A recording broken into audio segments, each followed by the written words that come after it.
এখন ঘড়িতে বাজে 9:20। তো চলো আমাদের রাত্রে কি রান্না হয়েছে তোমাদেরকে দেখানো যাক।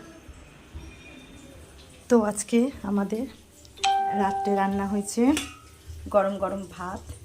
আর হাঁড়িটা দেখে কিন্তু কেউ বাজে কমেন্ট করবে না, কিন্তু ছোট্ট হাঁড়ি। তো আজকে রাত্রে অল্প ভাত করেছি বলেই ছোট্ট হাঁড়ি রান্না হয়েছে, গরম গরম ভাত দেখতে পাচ্ছ। তো তার সাথে আছে পটল ভাজা, আর আমি তো গন্ধরাজ লেবু খেতে খুব ভালোবাসি, লেবু ভাত পাতে, এই জন্য আমার জন্য লেবু পটল ভাজা। তো ডিম ভাজা আমার কর্তামশাইয়ের জন্যে, আর তার সাথে আছে ডিমের পোচ আমার ছেলের, আর আমার এই হচ্ছে ডিমের পোচ আর একটা হয়ে গেছে এই যে ভাজা, আর এই আমার হচ্ছে ডিমের পোচটা, এটা আমার। আর আর তার সাথে রয়েছে এই যে পটল আলু কুমড়ো দিয়ে।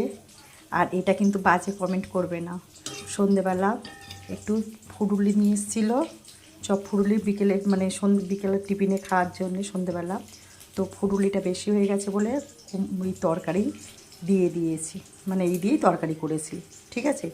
তো আজকে রাত্রে আমাদের এই রান্না দেখে নিয়েছে এই যে। তো চলো রাত্রে রান্না কমপ্লিট,